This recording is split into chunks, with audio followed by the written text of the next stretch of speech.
What emotions do you recognize in your body as they're happening? For most people, happy, sad, and angry are on the list. How many more can you identify? If it's just those three, you're not alone. But if you're limited to just three, well, that's like trying to draw a rainbow or a sunset or a whole landscape and only having three crayons, right? A red one, a blue one, and a yellow one. So today, I want to give you the 64 color Crayola crayon set. So why does it even matter?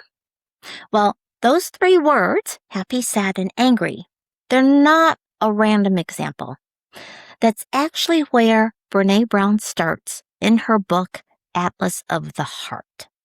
So she did research years ago asking people to list every emotion they could actually identify while they were feeling it in the moment. And the average was three. Happy, sad, and pissed off. So that's the whole vocabulary a lot of people are working with, even though what they're actually feeling is almost always more specific than that. And why does that gap matter? Because pissed off could actually be envy, or it could be jealousy. And even while those two words sound close, and we often use them like they're the same thing, they're not the same feeling, right? And it would definitely be a mistake to respond the same way. And that's why today we're going to get more specific and more accurate. And I'm also going to give you a powerful tool that helps you get clarity on what you're feeling, which is essential to figuring out how best to respond instead of just react.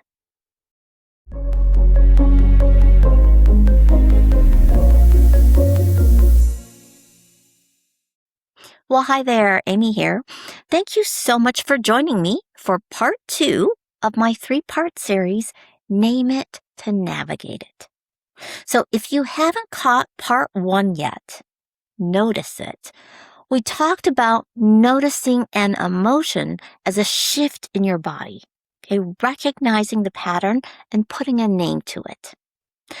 We also talked about a common mistake people make, where they describe a situation instead of actually naming the feeling underneath it. All right, so today we're going to zoom in on naming the feeling. Because here's what I've noticed over and over again. When you're able to get more specific and more accurate, instead of reacting, you get to choose your response. And even better, the choice that aligns with the situation and at the same time takes better care of your needs becomes pretty obvious too. Okay, so it reminds me of a quote by Charles Kettering. A problem well stated is a problem half solved. Okay, now before we go any further, I want to make an important distinction. When I say emotions, I'm referring to the fast physical reactions that happen in your body. Okay, these show up as things like a fast heartbeat or sweating or tight muscles, right? You might actually sense certain parts of your body either heating up or cooling down. When I say feeling, I'm referring to your mind's interpretation of those changes, okay? The label you put on it. So a couple examples to help you understand what I mean. When it comes to emotions, okay, think about the changes in your body when you feel nervous, right? Maybe your heart beats faster. Your breathing is a little shallower. What else? Maybe your mouth goes dry, right? Now, what about when you feel excited? It might be the same sensations, but your interpretation is different, right? So that's the difference between emotions and feelings. Now, there are various schools of thought on this topic. This distinction that I'm making is more theory than accepted fact. But regardless, I think the working definitions I just provided are helpful, okay? And what research has shown is that the more accurate and specific the label is, the more helpful it is, okay? So in the last episode, I talked about noticing the body's signals and tagging them with a label. In this one, we're focusing on what the label actually says. For example, I feel sad is obviously different from I feel happy, right? But I feel lonely tells you something completely different than I feel hurt, which is different from I feel despair or I feel abandoned, right? Different words, different needs underneath them. And that's really the whole point of today. Which now brings me to Brené Brown and her book, Atlas of the Heart. So the premise of the book is basically language gives us access to our experience. And she argues that emotional literacy, okay, the ability to recognize, name, and understand what we feel is essential for meaningful connection, good decision-making, and personal growth. So emotional vocabulary works like a map. It helps you understand where you are on the map and how to navigate, okay? And just like a map doesn't get rid of difficult terrain, naming a feeling like lonely or abandoned is information you can work with, right? It's more helpful than just sad. Or I feel pissed off is a broad category, but I feel resentful. Again, that's actual information you can work with. And this is why precision is worth the effort. Which brings me to the wheel of emotions. Okay, so a lot of therapists use this tool. So if you've gone to therapy, you may be familiar with it. I love using it in coaching to help with things like stress and overwhelm and reframing your thoughts. So the wheel of emotions is based on work by a psychologist named Robert Plutchik.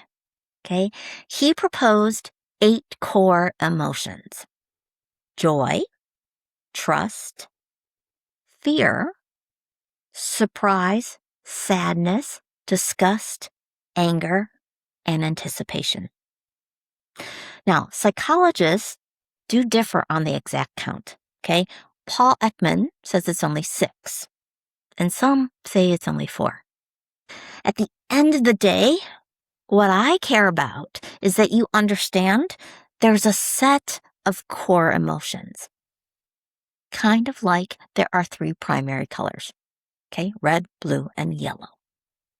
Now, when we look at the wheel of emotions, 3 things make it work: nature, intensity, and combinations.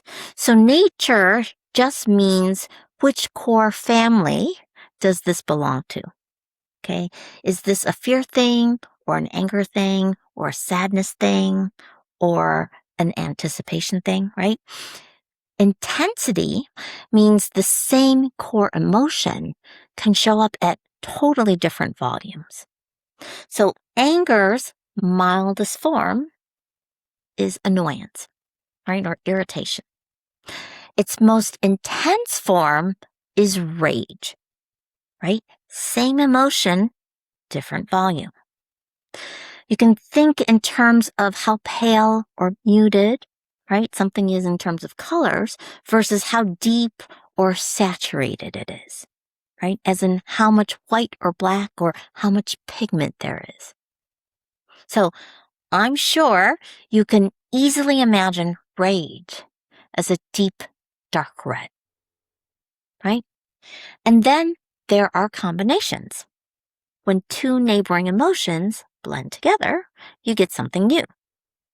So joy plus trust makes love.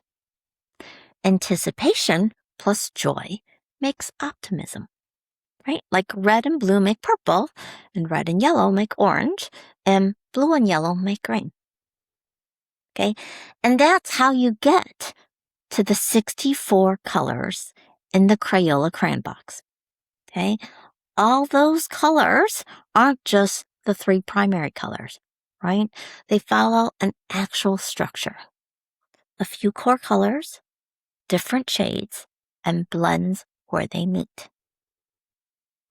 And that's why your ability to name them is so empowering. So each of those core emotions has a purpose and function. So fear detects danger or threat, right? And triggers a fight, flight, or freeze response to keep you safe from physical or emotional threats. Anger flags a boundary getting crossed or a goal getting blocked, right?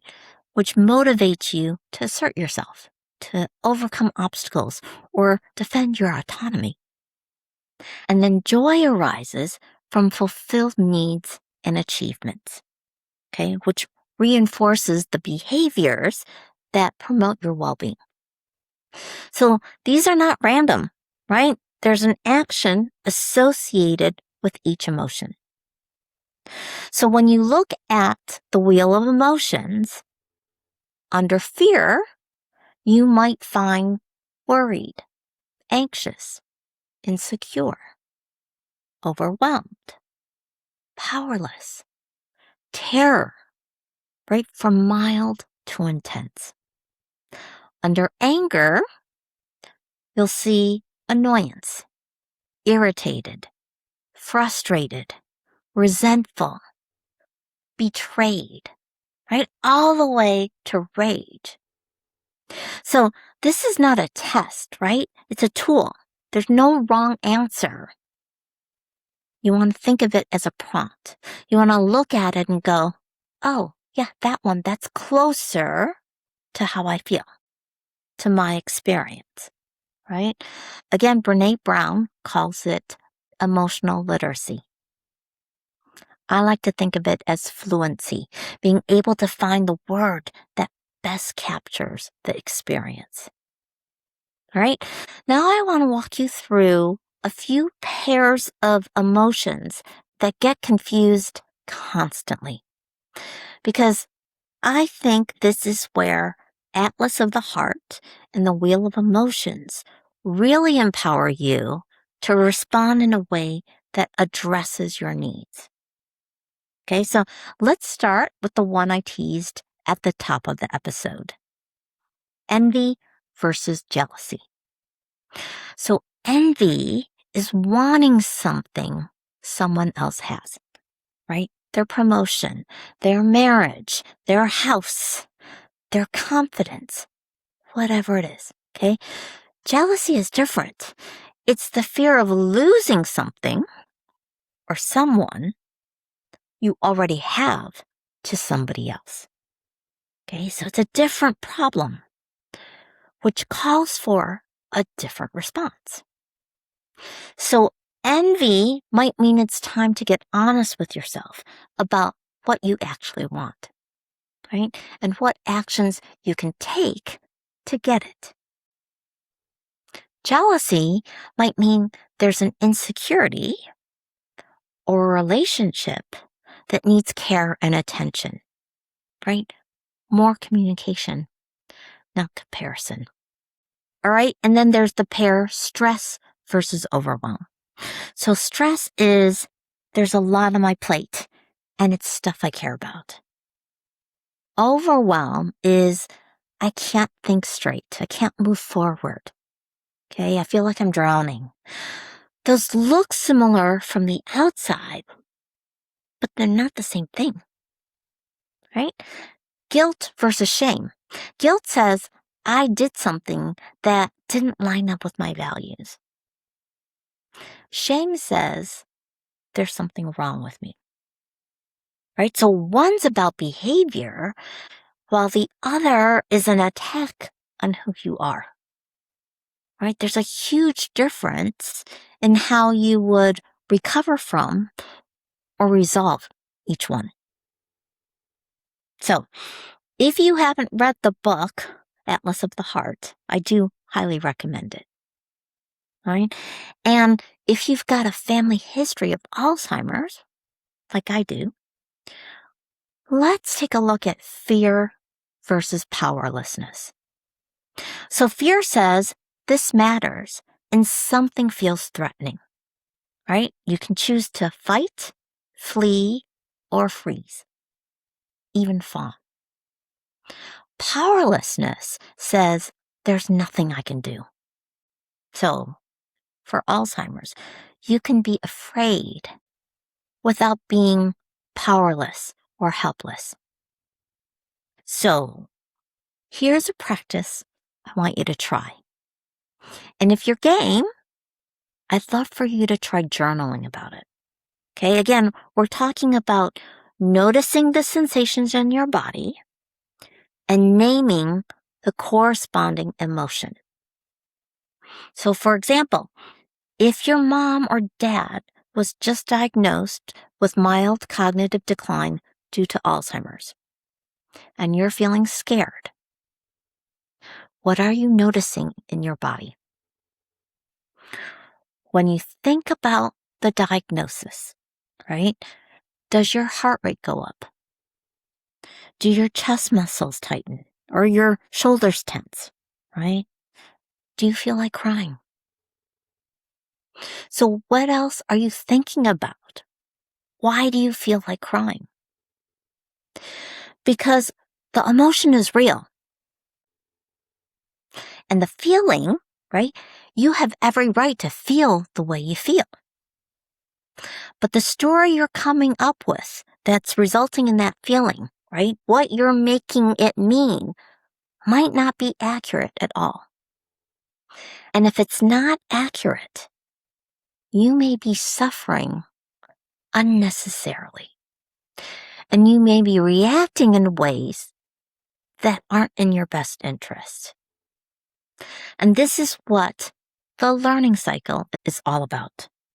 We've talked about the situation, your thoughts and beliefs, the interpretation, and the emotions or feelings you're experiencing. Right? I call it TLC, and you can read about all 7 steps in my book, Thoughts Are Habits Too. Okay? The picture is on page 53. All right? And then quick correction from my last episode, by the way. I said there are 6 steps when there's actually a 7th one. It's the outcome, right? That's the result of the action you took. And your brain, it uses it as evidence for the next time it sees this pattern. So, if you'd like to get a copy of the book, I've put the link to purchase in the show notes. Or if you're watching this on YouTube, here's the QR code, right? And if you haven't listened to the episode, the one about TLC, you can get the link to it in the show notes. Or again, if you're watching on YouTube, use the QR code here. Right? Now, I want to be really clear about something. When it comes to the story, I'm not saying that the story you've come up with is automatically wrong. Sometimes the story is accurate. The point isn't to talk yourself out of it. The point is to actually pause and examine and choose your response instead of just reacting. Okay? And remember, those emotions have a purpose and a function, right? They inform what action to take. So let's make sure we've identified the emotion as well as we can so that we can respond appropriately. Okay? So by inserting this pause, you get to examine the story, right, that you're telling and see how accurate it is before you decide what action to take. And in part 3 of this series, that's what we're going to focus on. And again, even without choosing your response. Okay? Just in noticing and naming the feeling, there's a payoff, which is what we talked about in part 1, right? We were talking about affect labeling or putting feelings into words, which helps calm your amygdala, right? That's like the alarm system in your brain that's detecting threats, which then lowers your stress. And then at the same time, this allows your prefrontal cortex, the thinking part of your brain, to come back online so that you can make conscious, intentional choices. Okay? So in part 1, you practiced noticing and naming. Today, you practice getting more accurate about the name. And every one of these feelings or emotions, okay, once you name it, it's going to create some kind of pull, an urge to do something about it. Okay, maybe eat or scroll on your phone or cancel plans or withdraw or argue, right? And here's the thing about an urge. It feels like a command, like you have to obey it right now or something bad will happen. Okay, but most of the time, that's not the case. It's just information to help you in your decision making. And that's exactly where we're headed next. Okay, so in part 3, we're going to talk about that pull and why what you feel like doing in the moment isn't always the same thing as what actually aligns with your wants, needs, and values. All right? So I'm going to wrap things up today with a quote by Brené Brown. Language shows us that naming an experience doesn't give the experience more power. It gives us the power of understanding and meaning.